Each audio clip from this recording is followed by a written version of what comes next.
Kent Howard, chief instructor at Green Mountain Defense, believed his skills were solid until a humbling realization flipped his mindset and launched a decades-long journey of serious training and self-discovery. I was unfortunately that Pennsylvania redneck kid, grew up shooting, grew up hunting, all this. If anybody who's ever run a line in a gun class from the instructor side knows that the person who says grew up doing this, I'll be fine.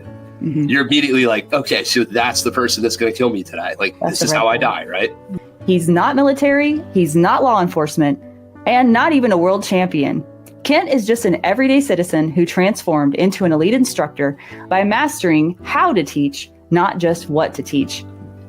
There is such a thing as too much training and not enough personal practice and growth. So if you're at a gun class every weekend this year, and you have no personal time to acclimate to anything you were just shown, thank you very much for your money. You're not going to grow. In this episode, Kent unpacks how he tailors training to fit each student, busts myths that hold gun owners back, and reveals how communication and mindset can make or break your progress. I used to think there was something, if they could just give me the thing I'm lacking, then I would be fixed. Then I could do the XYZ thing that I wanted to do. And what I've learned is there is no thing another human can give you to make you more who you are or to give you more wholeness. I don't think that the best people around me have ever given me anything I didn't already possess. What they did was they revealed it to me in that moment. Like a good coach will give you good advice and good cues, and that's part of it.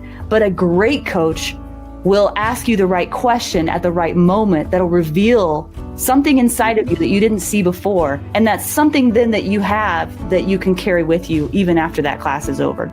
Stay tuned if you want to stop guessing and start growing.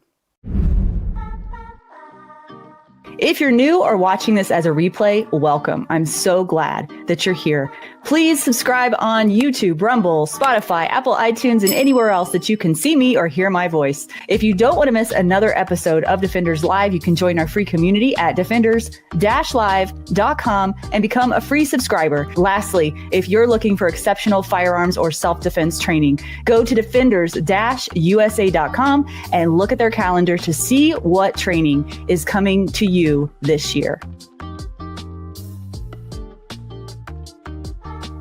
Good evening, everyone. Welcome to Defenders Live. I'm your host, Lora Thorson. Kent Howard is the chief instructor at Green Mountain Defense and a dedicated lifelong student of firearms and defensive concepts. Like many, he initially approached shooting sports with the belief that his heritage naturally endowed him with above average shooting skills. After all, his father had taught him, and that seemed like enough. However, over the course of a decade, he came to realize just how flawed that assumption was. Determined to refine his abilities, Kent sought training from some of the most respected instructors and mentors in the industry. Through years of rigorous education and hands-on experience, he has built an extensive resume of certifications and qualifications. For full transparency, Kent does not come from a military or law enforcement background, nor is he a world champion shooter, though he does compete. Instead, he is an everyday citizen who has honed his expertise by leveraging his skills in sales, communication, adult education, and presentation. This unique blend of experiences allows him to effectively teach firearms concepts to the average citizen, making defensive training accessible and practical for all. I'm really looking forward to this conversation. Let's welcome Kent Howard onto the show. Hey, Kent. Hi. Hi. Funny to see you here. I'm humbled. What an awesome intro. That was something. Oh, well, that's who you are, right? You should maybe have a company where you help people do that. That was way better than my version. That was good.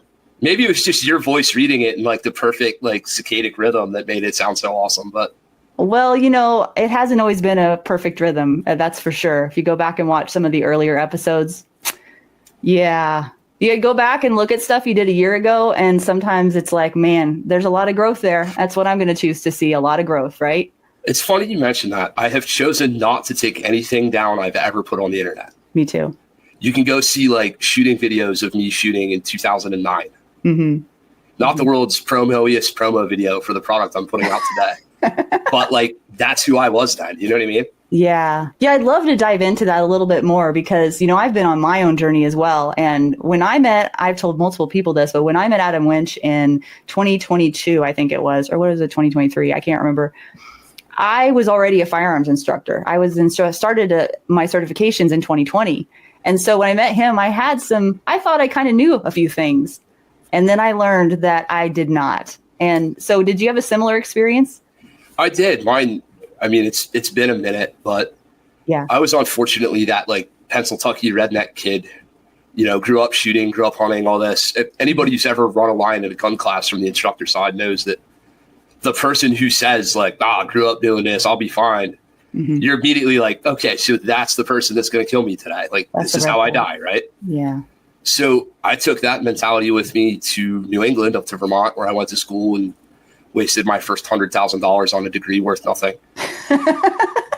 Hospitality management, baby. You want to know how to pour a beer? We can teach you. Like, no idea why I made that life choice, but I can relate to that too. I don't use my degree either. I went up there and got around some shooters, and a couple fellas. Hey, can you shoot? Yeah. Oh no, you can't. As it turns out, and that doesn't sit well with young, stupid male ego. So I decided to go get better at my own expense.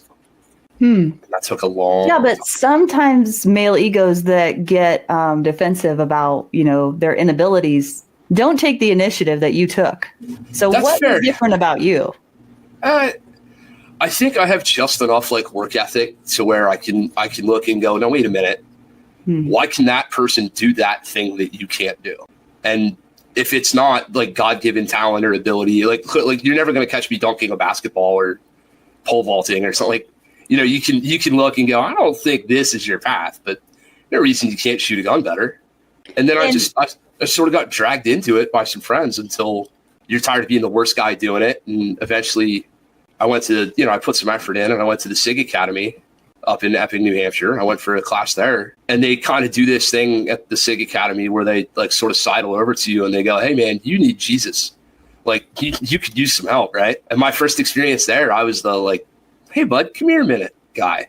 And nobody likes to be that guy either. And you just continue to immerse yourself in the space until you realize like there's such a big deficiency here. The only thing I can do is dive in. That takes a lot of humbleness, and it takes a lot of personal responsibility to do that, because I met a lot of people who tend to blame the gun, they blame others or whatever thing they can blame. Their elbow hurts today or yeah. So that says a lot about you that you took the initiative to do that. So it was probably talking about it now, right? Like in hindsight, it seems like a hard, quick, momentary decision. It probably took a couple months for me to convert through it. Yeah, it does. It's a process. As we think back, but yeah, on the whole blip of the timeline, it wasn't very long before I was like, oh, so I should learn and read and study and think through this. And at the time, I was a young ski instructor. I was in the ski industry in Vermont. Oh, okay. So I was around very well-to-do people who were paying to learn to do things from, a young 21-year-old kid. And I'm kind of going, oh, wait a minute. Like, if you can get that good at that through a process, why can't you get good at anything, and through what process? So you were able to draw on your experience as a ski instructor then to help. But when you first started, though, that wasn't on your radar, was it? You were just trying to be a better shooter. What kept you kind of hooked on it? What was it about it? The fact that you're never good at it. We're still not good at it. None of us are good at it. Yeah. Like there is no such thing until you can draw the gun and hit anything from anywhere in zero time. There's no such thing as good enough. Yeah. And that's kind of like, that might bother some people, but to me, it's really encouraging. That's what makes some people quit. Sure. Yeah. It's just funny to me is that literally everything that usually holds people back or makes them stop early are the very things that made you continue forward. You sort of have to be a little broken in the head to enjoy this. Like, no, you don't. Yes, you do. 100% you do. We're not normal. Tell me more about that. How many of your friends do you know that obsess over a thing? Pick a thing, right? Okay. Whatever their thing is. How many of them make a career out of it and dedicate their life to being perfect at it? But is it the pursuit of perfection, though, that really drives them? I'm just saying, like, so when you look at the average person, they have their hobby or their thing they enjoy. Yeah. Right. You'll have a mom who's really into their kids' education, or you'll have a dad who loves hiking, or you'll have some people will, their whole life will revolve around their children. And if Johnny gets into softball, well, damn it, now I know everything there is to know about softball or whatever. Yeah. Does that guy then start a kids softball coaching company and dedicate his whole life to softball? Yeah. That's the broken the head part. Like, that's not the normal way people approach their hobbies. Yeah, I think that's because, at least for me, I found a greater purpose in what I was doing. So it no longer became about shooting guns for me. It sounds like that's similar to what your path has been as well. With maturity that came, like, I started realizing that I was doing more for people than showing them how to press a trigger. Mm-hmm. And the further you mature in that, and the more, the better, not that this is only a man-centric industry by any point, but at least for me, the better man you become. Mm-hmm. As a dad, as a husband, as a business person, like, you just start being like, I'm not sure this is all about guns. And at that point, you hit another conversion. I think we are supposed to hit a conversion point in our lives every 3 to 5 years. Hmm. Like, and that one came for me probably 5 years ago or so, to where I was really, we're not just teaching people, we're empowering folks. We're really helping them through other aspects of their life. Totally agree. And I think the reason that a lot of people come to gun class to begin with, not always, but a lot of the women, especially that I've encountered, have gone through something before they've ever arrived at a gun class. And there's a lot going on with people. And what I've also noticed is gun classes tend to reveal a lot about people. And that's why, to me, it's like becomes such a deeper process than just the act of shooting a gun. So tell me about one of the most interesting components to your background for me is that that you already had this skill set as a ski instructor and at a young age in your 20s. But then you also speak to communication, to sales. Yep. Tell me about those experiences and how those intertwine into your instruction as well. So sort of like dual life, dual career kind of thing. I will not say the name of the large Fortune 500 company that I got all my sales hack from, but like, it was a thing where I originally intended to go into business, and my mom was always a professional educator. My mom taught for 37 years in a high school system. My dad was always that like business driver guy. So I was kind of like pieces. And then my other grandfather was a farmer. So there's like the farm boy work ethic. There's the educator piece. And then there's but we have to effectively communicate or it doesn't make sense. And for a long time, I had like 2 of those 3 things working, but couldn't get the third figured out kind of thing. Mm-hmm. And then when you figured out the third, the one lacked. And then, you're always kind of sort of circling around common sense, but you didn't quite zero in yet. Yeah. And for me, it was this thing where I was destined to do something with it. And I didn't figure out what it was. And shooting and training and teaching and all that was always supposed to be like a secondary, hey, when you get a minute, we'll get after this. But, you should probably be an adult and focus on the real stuff, kid. And frankly, that wasn't real. And this is real for me. This is, family bread and butter. This is, my wife doesn't have to go to corporate America anymore. This is like, this is as real as a business could be for somebody. You'd love to be a multi-billionaire or something, but I don't know. So is there a part of you that's surprised? No, I'm not. Surprised isn't really it. I'm super grateful all the time. Yeah. I'm really like, I'll look around and go, I cannot believe this many people showed up here to talk to me at all. Yeah, I know that feeling. Like, they call that imposter syndrome. I don't like the way they say that. Yeah. It's just more like a personal honesty gut check moment where you look around and you go, damn, son, gratitude. Kind of cool, right? Like, I take a moment for that. Yeah. I also had a very early maturing moment in life, right? Like, unfortunately, through tragedy comes like a lot of positivity. My wife and I lost our first child. Like, and at that moment, you just kind of go like, well, wait a minute. What exactly are we doing? Like, what really are we doing? Yeah. What things really matter to us, and how are we going to approach life moving forward? And then we just kept dealing with tragedies. We kept losing people, way too early, parents and everything. Like, I'm not 40 yet. I shouldn't be able to stack up all those. And it just felt more and more like, I'd look at her and I'd be like, so what the fuck are we doing again? Why are we both going to jobs we hate? Like, where are we at here? And, at a certain point, you just have a fuck it moment. You go, fuck it. Let's see how this goes. Man, I've totally been there. Right. We all have. Like, if you're here, like, at some point you made a conversion, hopefully not all through tragedy, but through through some like life input, you went, I don't know. And do you feel that like that sort of woke you up out of the haze of just going through the motions of life a little bit? Yeah. And then worse yet, when life tries to pull you back into going through the motions, you just start to fucking twitch a little bit. You're like, no, we will not do this. Like, yeah, start to resist. Yeah. You sort of push back against it a little bit. And we're not 100% where we want to be with all the things we want to be with ever in life. I don't know anybody who's like, arrived. I've got it all figured out. It's amazing. At least nobody's being honest with you, right?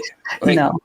So through that, we just kind of were like, how about we just focus on our strengths and enjoy ourselves and do what we do best. So like we make the joke. We both went to hospitality school, right? Her and I both did. And we make the joke like, oh, we don't use that. We never do anything with it. Come to a class one time and watch the way we take care of people. There's absolutely some hospitality in that. Like, there's little pieces of your life that'll show back up for you that you were meant to learn. And if you just will accept that and grow with it, you'll probably be all right. If you just get dogmatic on this narrow view of how it's supposed to be and what life is supposed to be like, and you ignore any sensory input from the outside, it might suck for 20 years. There's a lot of stuff coming up for me when you're talking.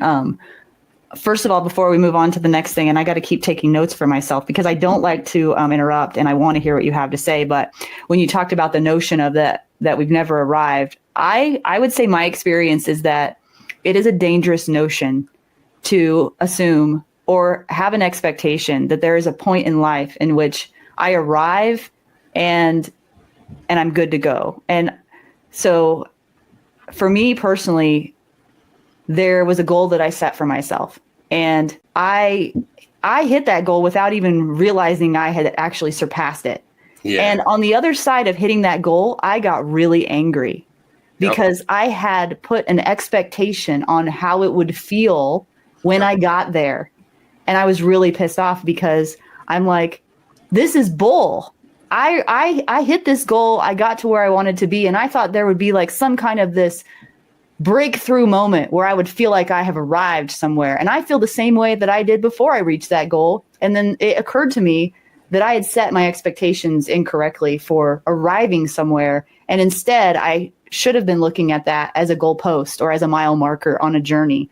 That, yes, of course, I can stop and celebrate, but that's not an end marker. And it's dangerous, I think, for people to assume that. And I've been guilty of that myself. So I don't know if you've had a similar experience or not, but people do it just even in trying to attain shooting skills. Right. Like they'll put a metric on a thing and that'll be their thing. Dude, what, like there is life after a 1 second draw, or hey, there's life after like whatever you think is this like hugely, oh my God, I have to conquer Everest thing. There'll be another thing and another thing. And that's the whole point. Well, I don't know if it is. I think the whole point is taking my kid fishing. Like I'm not really. But that might be the goal, though, to spend time with your kid and have quality, moments with your kids. It's different for everybody. Yeah, but when I'm like two different people. At least this is how this works for me. Okay. When it comes to business, when it comes to work, when it comes to doing our jobs, when it comes to like being there for the people that matter to us and all that, you have responsibilities and you have things you should be doing, and this is how you act, this is how you handle it. I very much like to then go like, shut up, Kent, just be here. Just like, there doesn't have to be a goal. There doesn't have to be an agenda. We are not working right now. They deserve your time, whoever they are. And they're not just son and wife, but mom and friends and family and, who's ever around you that you care so much about. Employees now, like, Jesus Christ, we have employees in this business. Like, the only time I've ever been somebody's boss is under somebody else's construct, not my own, right? So, here you are and you're like kicking back at the range, like having burgers after a successful event with your team and your people, and you have to be able to convert. You can't stay on the whole time. You can't always be working. Yeah. If you are, you'll miss the whole point. To me, that's the whole point, is the level of effort and energy that we put into this is to give us the opportunity to fade back and relax for a minute. That's funny that you say that, because my perspective is different. I guess I don't look at it as being two different people. Cool. But I understand what you're saying, and I have felt that way before, where there was a particular mode that I was in or whatever that I kind of had to calm down or shut down or whatever for the other parts of my life. But I think now I've, maybe without realizing it, somehow kind of integrated that more lower key part of myself into the business, and it's still working. So that's cool. Yeah. Definitely. My version of that is getting my wife more and more involved and letting her be that yin and yang to me. Like, I'm me. I'll never stop being me. Yeah. If you get me pushing and talking, shooting and coaching and work, like, say a topic and I'll fill your podcast right now. Like, I will not shut up. I'll be after it. Right. Yeah. But like, that's not always who everybody needs at all times. Yeah, totally. So I think as dad and as like a family leader and all this, like, I think at some point we need to sort of man up to the realization that, like, hey man, you need to be okay with just sitting in this moment and not dominating it, for one. Mm-hmm. Yeah. And for two, like, this is your reward. Mm. There is no, like, nobody else is bringing you a reward. They can bring you bags of money. You can get whatever notoriety you want. But this moment right now, the universe gave you this. Not some, nobody is going to give, 50 years from now, nobody's going to give you shit about most of our daily interactions. Mm-hmm.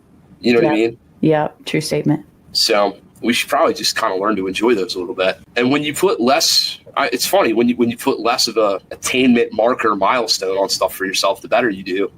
Mm-hmm. And then we turn around and we do it to our students. So you go, wait a minute, why'd you make that one thing like fucking Everest for that person? Right. You did that. Point. You put that on them. Why? Like, they didn't come in here with that. Right. What'd you do that to them for? Mm-hmm.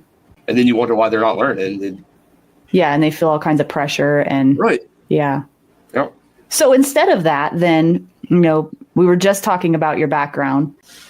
What do you do instead? And what are the things that you've learned in your background? I just keep going back to like the sales and communication part of it. So can you pick out some specific elements that you learned there that you apply now that are, something maybe I've never thought of before? Sure. Are you familiar with buying cycles? Yeah. So you become aware of a product. Mm-hmm. Maybe something that you've decided you need that you never knew you needed, right? Mm-hmm. Or it's a thing that, like, everybody needs a car every couple, 7, 8, 10 years, or in some people's vernacular, every 2 or 3 or whatever they do, right? Yeah. But you become aware of this product and you start a buying cycle. Mm-hmm. And for most of the products in our life, we're never actually out of a buying cycle. You never really stop thinking about the iPhone or the computer or the car or the kick-ass Ninja blender my wife bought that I didn't know we bought. And I was like, oh, that thing's cool as fuck. Like it makes a really good smoothie. I was all about it. I was sort of sick last week. And she's like, how about a protein smoothie with drugs in it? I'm like, yeah, that sounds amazing. Let's do that. I don't feel great. But like, at some point she became aware she wanted that thing. Uh-huh. But she wasn't ready to make the commitment to it yet. Mm-hmm. So any marketing, any advertising, any preaching, any talking about that product was misaligned in her buying cycle. If she saw the ad for the Kick-Ass Ninja 5000 blender, she looked at it and went, well, cool, but like, I ain't buying a blender today. Mm-hmm. And then moved on with life. And then blender, then blender, then blender. Every person who has ever come to you or me or any of our constituents on a range thought about showing up about 50 times before the fuck they showed up. Why today? We became aligned at some point. How do we become aligned? To your point, maybe there's a precipitating event. God forbid, somebody put his hands on her or something like that. Like maybe there's all of a sudden, in Sophie's life, there's a precipitating event. Like, I have oranges, I have strawberries, I have milk, I have yogurt, I have drug protein powder. I don't have a thing to mix them. So maybe for whatever reason, we should stop to take it just a tick of a thought and go, this dude, my guy last night, right? I sat with a gentleman who came to me last night for private instruction. He's a new intake. He's new in our business. He's never had any contact with any of us before. He came to me, and rather than just diving into the fucking spiel that we all want to give all the time, hey man, what brought you in the door? Like, what exactly has you here? And you'll always get a bullshit answer. The first touch, you'll always get, well, I just thought maybe. Look, you thought maybe, bro, you make $250,000 a year. You're 49 years old. And tonight is the night you decided to seek out like an Amish Kevin James looking gun instructor and like try to come like tonight. You pick tonight. Like, why today? What are we doing here today? What made you show up today? Well, and then you learn the real reason, right? Do you think that might be really helpful in crafting this guy's future gun instruction and what his POI is going to look like and how his privates are going to be and what classes we advise him into outside of the private lesson program and what guest instructors that we bring in for hosting? You should also look at this. How does that impact his gear choices? How does it impact, what's his training budget look like? If we spend no time thinking about any of that stuff, we cycle a person, we both meet with their alignment, and then we become misaligned at the other end of that buying cycle. And now we become the blender that's just chilling in the cabinet that nobody gives a fuck about. And they don't come back again, and they don't look at any more info. They don't think about any of it. And it took a while for me to realize, like, this is no different. This literally is that figuring out what people need and what they want is figuring out what people need and what they want, regardless of what industry you're in, whether it be self-defense, automobiles, blenders, iPhones. Like, they made that choice today. And then they made, like, I don't know about you in your neck of the woods, but there's 58 bajillion gun instructors in Pennsylvania. Like, we're full of them. You swing a dead cat, you'd hit a dude with an NRA thing. Like, so my man showed up here, not just anywhere. Yeah. I'm his blender. Why am I his blender? Why did you choose me? I hope there's a reason for that. I hope you didn't just go rock, paper, scissors, this dude. And let's be honest, sometimes that's exactly what it is. But now we have the opportunity to help them, make them stick, make them develop, and make them grow. And that's what we do here is we start people on their journey. We keep them for a long time. We help them develop. We help them grow. We expose them to our friends in the industry. We're not, they'll only train with us, only learn from us, only come to our stuff.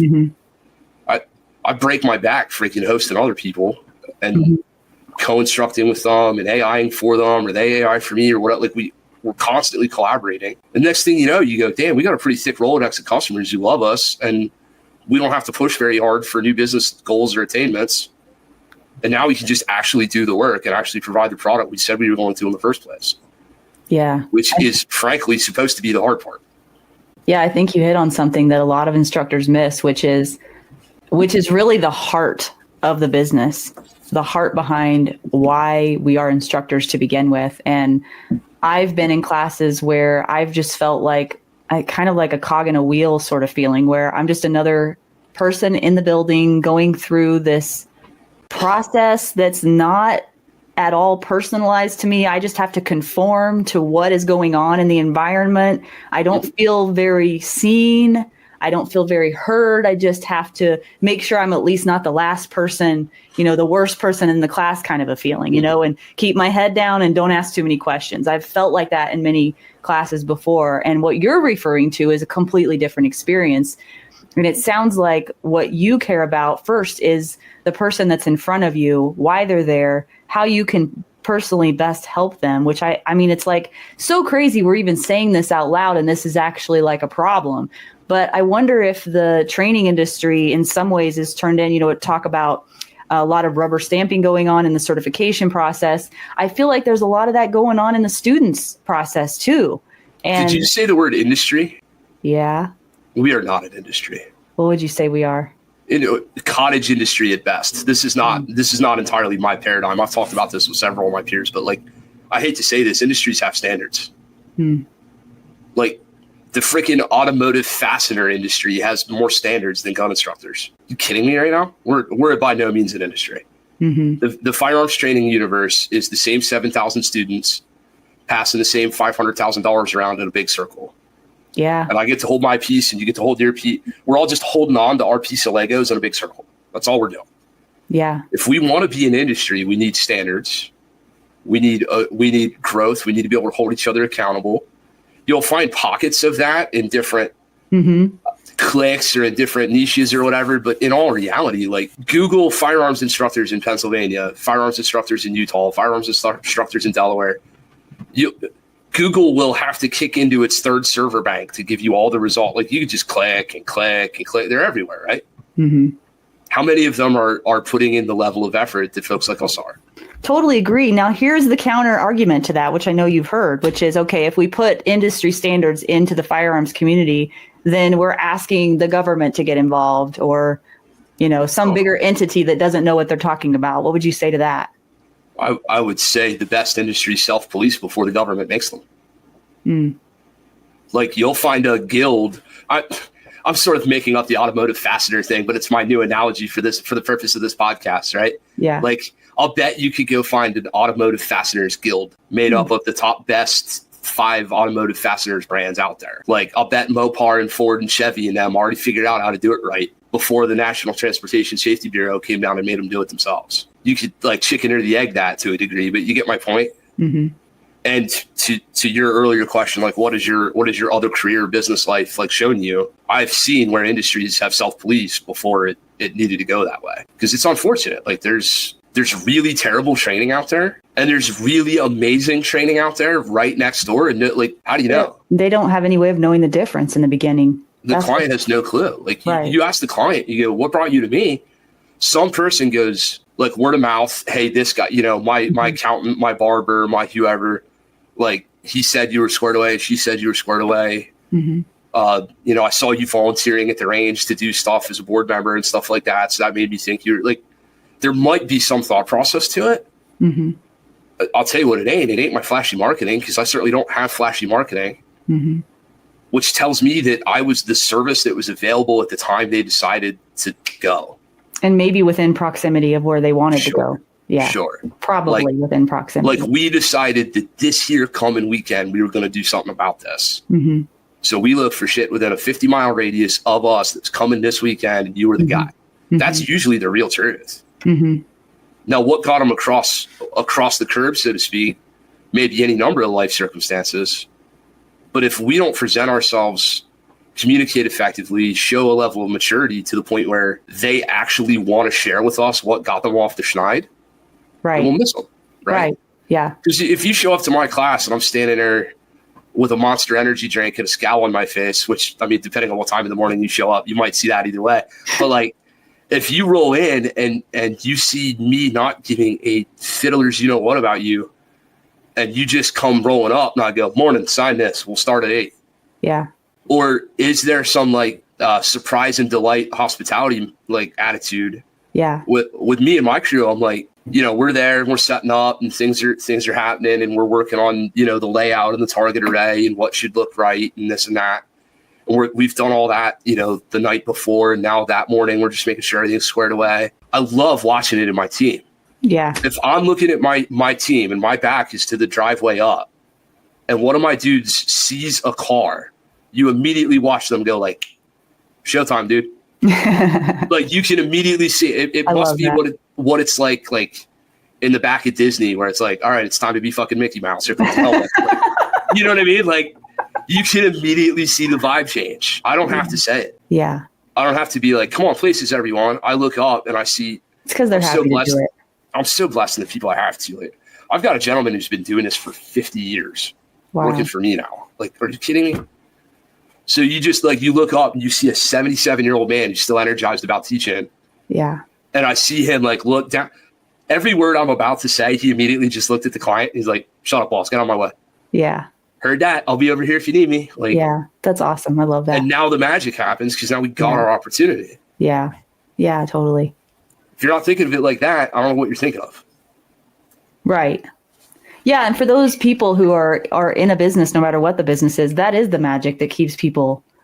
It's connection is what it is. It's human connection at the end of the day. And it's about caring about others and helping others grow. For me, that's where it's at. I don't even care what I'm doing. I have an overwhelming desire to help people grow, to share, to inspire. All those things are just innately part of who I am. Hey guys, I want to offer you something that is a personal touch, something special that I can share with you to help you grow and develop along this journey and this path as a defender. And what I'm offering is a monthly live call that you can participate in. And we're going to be talking about the 4 areas that I believe all defenders of life should be strong in. And those are physical fitness, emotional fitness, spiritual fitness, and training. So if you're interested in learning about those things and developing yourself throughout that journey, I'm here to help you. And I want my paid subscribers to have that personal touch of getting to talk with me one-on-one in this group call and sharing with others and encouraging others along this path. So if you'd like to get in on those calls,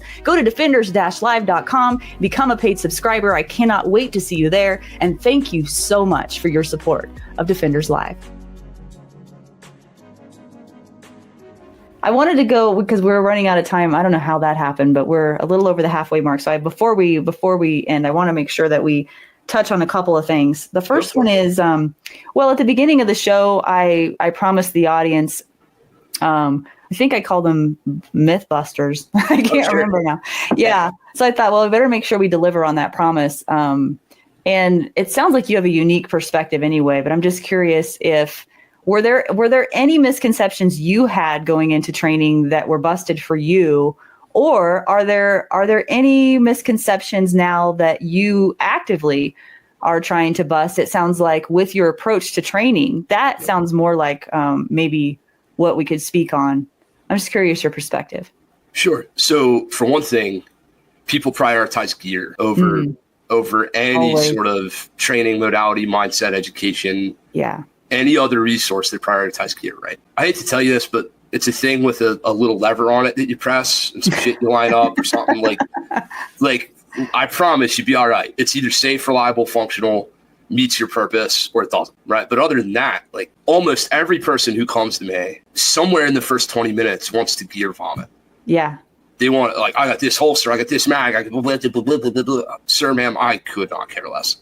Like, is it all compatible? Does it all function? Does it fit you? Does it make sense? Mm-hmm. Was it a well thought out purchase decision, or did Barry at Bass Pro just frickin' make his quote on you this week?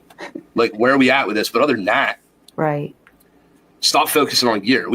In the competitive space, I'm also the director of training at a range, and I'm on the board of the competitive shooting organization as well as the range itself.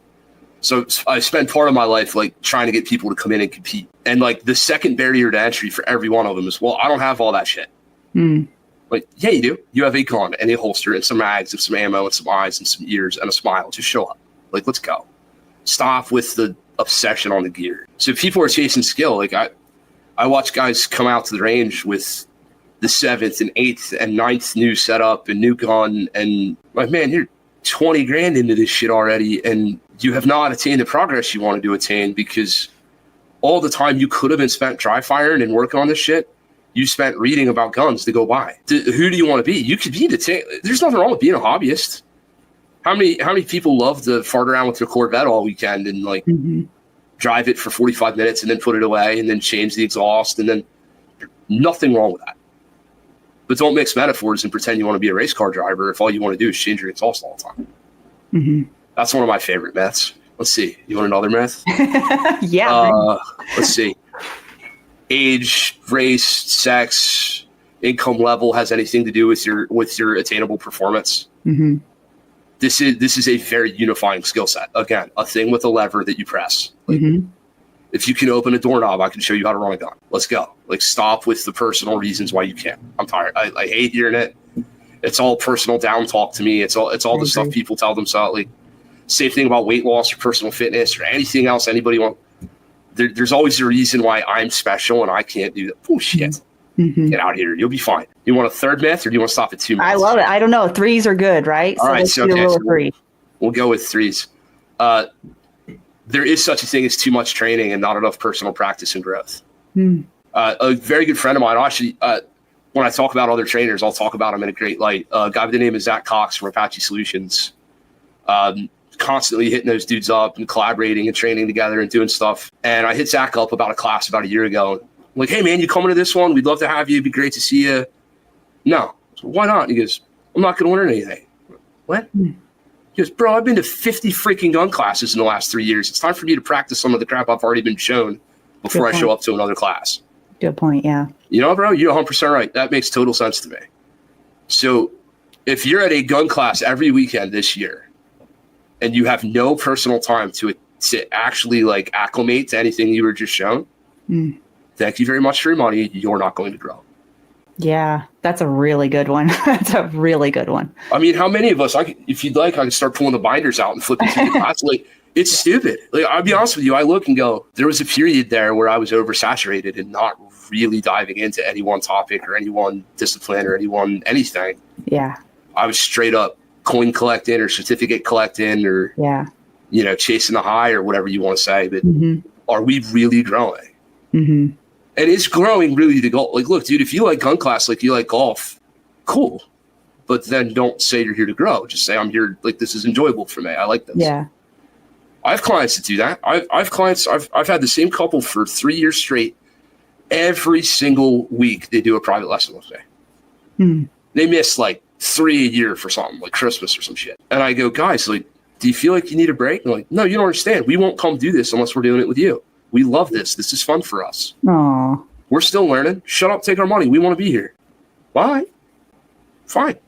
And are they growing and learning? Sure they are, but they could take a little time. They'd be okay. They could not come for like a month or two and just work by themselves and then come back. That's not what they want. Yeah. I'm their Wednesday night, date night, shoot night, get better with Kent. And then like, I'm their escapism.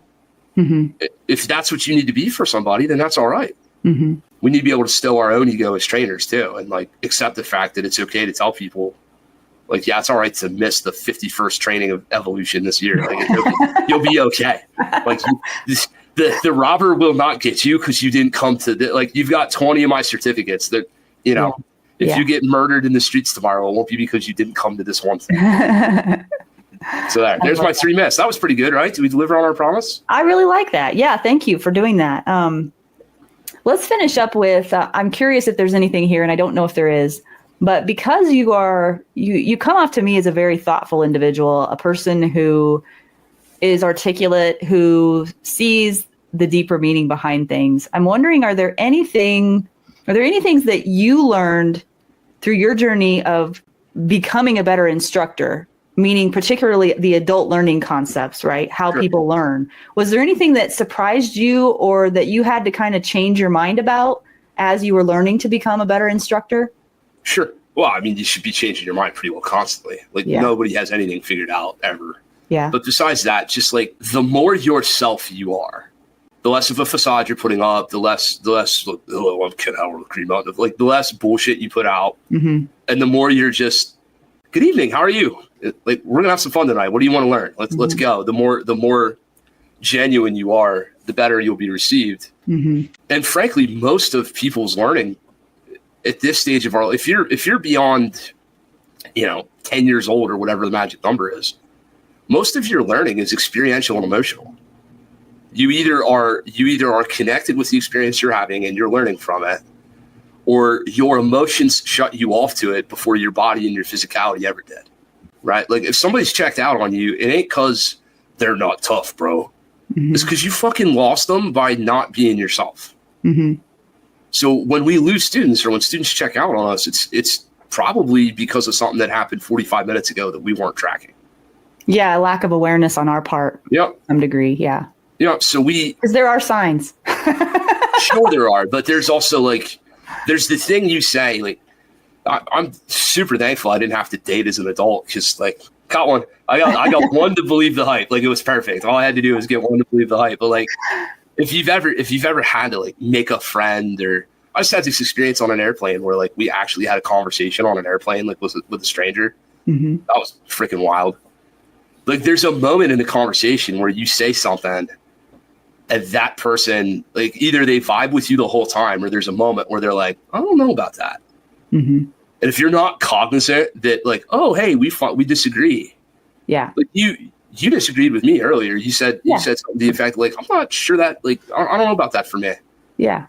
If I don't go, okay, she's not with me on this, but like, it's okay because it's not a record scratch moment. Yeah. We always make these things like record scratch moments where, like, there's a minute, there's a disagreement. We now have to dive in and solve it and come to an understanding. Or convert the other person to how we think of it. Right, because hollering at each other over the internet is going to fix anything. Like, welcome to Facebook all over again. Let's just yell at each other online. Like, so when we lose somebody, what we have to understand is we've only lost them for that little moment and that little space and time, unless we continue to double down without being cognizant or aware of the fact that we lost them. Right. At which point they'll become overwhelmed and check out, is what you're saying. Exactly. Yeah. I acknowledge it. I go, okay, cool. And then I either move on or I go, no, like, if this is about a protocol or a safety or competency thing, or hey, you're not going to juggle your gun while I'm teaching you thing, or like, no, it's all right. I can lose you. I can lose you all the way to your car and then all the way down the driveway and then all the way out Ridge Road. That, like, I lose you the whole way, lose you. Yeah. But if I'm going to take a stab at fixing this, I'm going to have to acknowledge that I lost you before I can come back around. Right. You're starting a relationship is what you're doing. Mm-hmm. You're having a 2-hour, 4-hour, 8-hour, 16-hour, 24-hour relationship with this person. Mm-hmm. They're leaving their, we lose this entirely when we should be thinking about it, but we aren't. Whoever this person is just took all their time, all their effort, all their energy, all their white space on their calendar, all their fun money, all their social credibility with their kids and their spouse, all their social credibility with their friends where they didn't make it to Larry's barbecue because they went to gun class or whatever. They invested all of that capital on us in this moment right now. Mm-hmm. And the only thing that keeps us from hanging out and getting through to them is frankly probably a mixture of egos, ours and theirs. And if we're not willing to like pull back on ours a little bit, mm-hmm. make some room for theirs while keeping them safe and educating mm-hmm. them, mm-hmm. we have no business charging $600 for a 2-day gun class. Mm-hmm. We have no business talking shit about adult learning because we clearly didn't do any reading on it. And we have no business doing anything other than, unfortunately, what you mentioned, which was certificate mill, rubber stamping, next one through. We're either that or we're not. And if we're trying not to be, we just had 16 individuals invest everything they had for Saturday and Sunday in us. And they'd lived their whole life and they went to their job and they did their things and they, paid the mortgage and whatever else in life. And their wife's like texting them or their spouse, their husband's texting them or, their kids having a thing that they're not at because they're here. Mm-hmm. Yeah, it's an investment for people. It really is. So if they're going to make that investment, so should we, right? Yeah. And not only that, I don't think a lot of instructors really understand. For some people, that time is incredibly emotionally and physically taxing. Oh, hell yeah. Totally. And, I think that, I can get used to just standing on a gun range all day and it doesn't bother my back. It doesn't bother my legs or whatever. But for other people, the physicality behind what they're doing can really impair them over time. And if they don't get a chance to take a quick break here and there, they're not going to stay mentally in check. They're not going to stay with me as an instructor because I haven't taken care of them like I should. And I see that as part of my responsibility, although I do also think that is just as much their responsibility as grown-ass adults, honestly, to take care of themselves. But honestly, gosh, a lot of people I know don't take care of themselves. And I don't mean just physically take care of themselves. Like so many people, when they're overwhelmed or they're in over their head, they won't say anything because they won't take care of themselves in that moment to have the honesty to, put their ego aside for a second and be like, hey, I'm really drowning here. And that's part of my job, I think, as an instructor too, is to see that before it gets to a point where they're going to be unsafe, and mm-hmm. so I think that's part of it too. Really quickly, I want to add one more thing, and that is my experience has been in the past that I used to look up to people I admired who were good shooters or who were instructors. And I used to think, and I don't think this is correct anymore, so I want your opinion on this. I used to think there was something that person could, if they could just give me the thing I'm lacking, then I would be fixed. And then I could do the XYZ thing that I wanted to do. And what I've learned now is there is no thing another human can give you to make you more who you are or to give you more wholeness. And I know this is going pretty deep, but no, it's not. I love it. I don't think that the best people around me have ever given me anything I didn't already possess. What they did was they revealed it to me in that moment. Mm-hmm. And that to me is the difference between a great coach and a good coach. Like a good coach will give you good advice and good cues, and that's part of it. But a great coach will ask you the right question at the right moment that'll reveal something inside of you that you didn't see before, that then somehow unlocks that. And that's something then that you have that you can carry with you even after that class is over. Does that make sense to you? No, ma'am, it doesn't make sense to me. It is the fiber of my soul. Like, that's exactly what we're doing. That's all I'm doing at all times. That's the moment I'm saying, oh shit. See? Like, we can still be charming. But think about that for a moment. That's the high. Yeah. If I can catch that a couple times a day, I'm into it. I'm 100% down. And I would say that as professional educators, though, one thing that we can do is we can look at our mentors and we can look at our peers and allow their strong suits to highlight our weaknesses and then make those our strong suits. Like, yeah, sometimes we kind of borrow that from them for a while until we can create that. You own it yourself. Yeah, totally agree with you there. So like, I could literally sit here and go, this part of this curriculum and this way that I approach this, I got the idea and the cue from this person. And this part of my mentality I got from this person. And this part of my mentality I got from this person. I could tell you, like, throughout mentorship, like, quite frankly, most of the things I've gotten from other quality trainers and instructors have very little to do about, like, press the thing, do the thing, like, and have had way more to do with how you communicate whatever that is, or what level of effort you put into it, or what level of seriousness you put into it, or professionalism. Like, I just think back to experiences I've had with people that I used to put on a pedestal for some reason. And now some of those same people are coming to me for collaboration. Like, well, hey, what do you think? And like, where did that ever come from? Yeah. And then I go, well, wait, like we have a lot of shared experiences here. Yeah. Look, we're all just people. Like, we either are trying to have our own gun cult or we are not.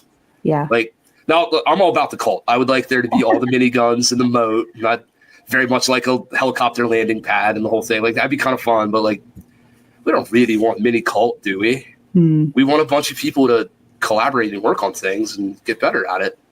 That exists in a lot of different corners of this if we're willing to look for it. Right. Where it doesn't exist is Instagram. Totally. That ain't where you're gonna find it. Like, you, and that's where everybody's looking, Kent. That's the problem. That high, you gave the both of us the high by explaining the light bulb moment of the student. Like, you woke me the hell up. Thank you for the motivation. My private lesson is going to be 10% better tonight than it was going to be otherwise. Yes. Don't challenge shit. It'll be a 4-hour lesson instead of 2 real fast. Yeah. That poor guy's going to be like, all right, dude, what happened to you tonight? Like, so but cool. Seriously, that's not on Instagram. No, you can't buy that either. The only time it is on Instagram is when it's students sharing past experiences. Yeah.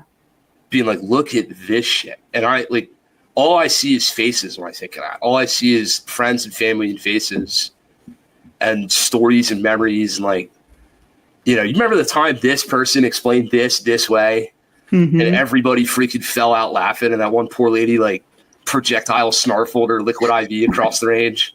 Like you'll have those sort of moments just over and over and over again the longer you've done this, and those will be the things. Like, you'll cherish the time that you're like, oh, that made sense. Yeah. Or the ability to collaborate. Like, I was just at Range Master. I was at the tactical conference down there in Texas. Cool. I've heard good things about that. You should absolutely bucket list it at least once. Yeah, I think that it will have to be a bucket list thing. But I was, I had the pleasure of taking, somebody who I now consider a peer. I took a block of instruction from him. And he's like, hey, man, what do you think? I'm like, not now. Give me a minute. Like, go talk to your people. Go chill. Like, tomorrow afternoon, I have some questions for you. I was like, oh. I'm like, no. Before we only had a 2-hour block here. So before I just go giving you a million points or a million ideas, like, I have some questions. And he and I really misconstrued the point he was trying to make in his course because I missed previous context, right? So I was like, hey, let me sit down and ask you 3 questions. And he answered them. And I went, never mind, I have nothing for you then. He goes, what? I said, well, I misconstrued your entire context. So now the answer I would have given you yesterday would have been entirely invalid and unfair. So given this new context, I understand where you were going, makes total sense. And not how I would approach it, but now I get what you were trying. Yeah. But if we don't stop in the moment to think, like, outside of us, like, maybe you're not shooter Jesus for a minute. Maybe you should just shut up and think for a minute and ask a few questions first. You'd be amazed. Yeah, totally agree. Yeah, in any situation. Sure. That's listening to understand rather than listening to hear. That's the difference, I think. Yeah. Well, either that or just waiting for your turn to sound right. Totally. Well, I have no doubt that after this conversation, some of my audience is going to want to learn more about Kent Hauer. So I am going to put up, and for those people who are just listening and not watching, your website, give them your website and your social media, and tell them about your podcast, would you please? Sure. So greenmountaindefense.com/training. If you'd like to find me on a range, that's where you'll find me. You can find the Slinging Lead podcast everywhere awesome podcasts are served. That's where TJ Ramsey and I talk about firearms training with other trainers.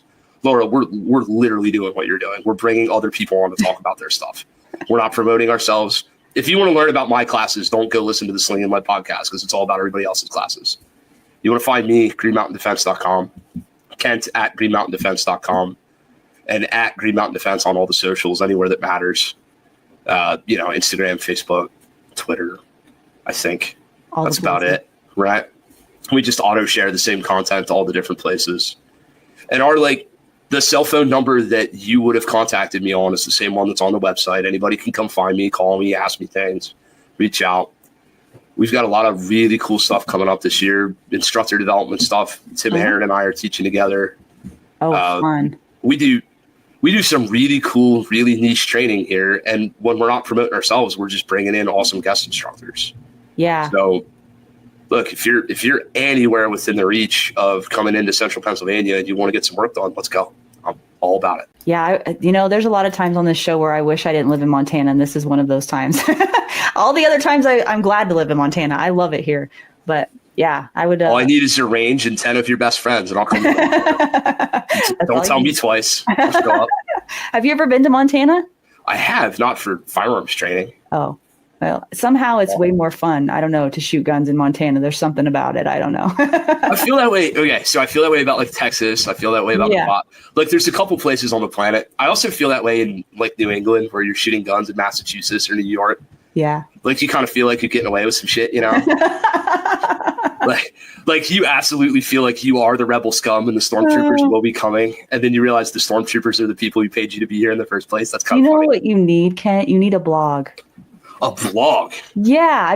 I think you would be a really good writer as well. Unfortunately, want to do, but yeah, I was going to say, I am, as it turns out, somewhat of a good writer. I would believe that. Do you hate Family Guy references or love them? Either people hate them or love them. I don't really care. It doesn't matter. That's a lie. You either like cartoons or you don't. It's not my favorite show on the planet. See, I knew it. Me. All right. If it were, though, you'd be familiar with Brian or Stewie harassing Brian about that book he's writing. Oh, okay. Yeah. Hey, when are you going to get that book done? Hey, I have sort of a concept I've been working on forever. And someday when I See, I was going to lead with writing a book, but I thought that might be a little too much. So I went to blogs. I should have just went for it. I'll even tell you what I really wanted to say. I'll even tell you what it's about. Tell me. It's a concept we came up with here called Gun Scoundrel. Gun Scoundrel. And it actually sort of originates. The reason I'm on this show, y'all, is because Dan Brady recommended me from Apache Solutions. Yeah. If you guys know Dan Brady, he's a 6'6" Adonis looking dude. Who's definitely a scoundrel. Scoundrel is a great expression for him, right? Yeah. And I went up to the range and was doing stuff while Dan was in town for some class or something we were doing together. And somebody made a comment to the effect of wait, did you leave your wife and kid with Dan Brady? No, it's funny to you and I, right? But to this person, it was from them, it was a question, right? Really? Yeah. And I looked at him and I was like, if you knew whose name you just spoke, you would realize that my wife and child are in some of the best hands they could possibly be. Yeah. And the fact that she may leave me for him someday had nothing to do with that. I'm imparting humor on this. Right. And this person then followed up with some of your trainer friends sort of have this scoundrel vibe. Huh. And I was like, yeah, you know what we do. And I would trust any of us with any. So I'm sort of expanding on what it means to be a masculine figure in an educational space that is really so misconstrued. Because Dan Brady could just as easily be a professor if he wasn't a cop. Right. Right. And we could name the list of dudes, right? Just right on down the line. Mm-hmm. Not to be feminine exclusionary, but girls don't really come out as a scoundrel to me. I don't know what the feminine word for that would be. And y'all are not looked at in the same light. We're still somewhat predators to everybody, whether we are or we're not, right? I get what you're saying. So I'm sort of expanding on you know what? I've met numerous people through this endeavor that I would say are my perfect version of a scoundrel. Hmm. Who that person is that you'd want, definitely a little rough around the edges. Mm-hmm. There's going to be some brown water and cigars involved. Mm-hmm. the vernacular is not going to be church appropriate at all times. Like we could go down the list of things, but the heart and the passion and the level of humanity there is second to none. Totally agree with you. I can't wait to read that book. Sure. There's another reason I have to finish writing it, right? Oh, just so you know, part of my business is graphic design and layout. So just we got to be friends outside of podcast. In case you need someone to lay out your book and design your cover, I'm your girl. I just got to stop writing about people because right now it's just all I did was go Tim Kelly, Dan Brady, Tim Herron, like just every dude I know in the space. Yeah. And just write a bio on them. Yeah. Right now, what it could be is just an article series, but it was never what it was intended to be. It could be a variety of things. It's too much right now. It could be a video series. It could be a lot of things. Oh, yeah. Yeah. Oh, yeah. That's a great concept, though. And I think it's worth writing about for sure. I'm definitely interested in reading more about it. You ever, I delve into stand-up comedy a lot as sort of escapism and also a way to learn how to communicate with people. Yeah. There's a guy by the name of Sam Talent who wrote a book called Running the Light. That's all about like the thrill of the chase for stand-up comedians. It's a really interesting look into what it would be like to be that person. Hey, what would it be like to be the gun instructor person? What is that actually? Yeah. You're onto something for sure. Maybe. Definitely. What else do we got? Do we need to fulfill any more promises, or have we fulfilled all our promises? I think we're doing pretty good. I hate giving a good hook in the front end of the show and then not delivering. I mean, that's the worst thing you could do as a podcaster. I think we killed it. I give us a 10 out of 10. I feel very good about this. Oh, yeah. Well, thank you so much for your time. I can definitely tell you have a heart for this, and gosh, an intellect that runs so deep. Like that combination of intellect and heart is rare. And I'm honored to have you on the show. I really enjoyed our conversation, and I would encourage all you guys to go check out Green Mountain Defense, see what more you can learn about Kent Hauer, and go take a class from him. Love to have you guys out. Very honored to have been asked to be here. Very honored for the light you can shine on what we do. And I can't wait to see what your show's like 5 years from now, if you're still after it, or if you're run out of scoundrels to talk to. Or... I'll never run out of scoundrels. No, I think there's plenty of them.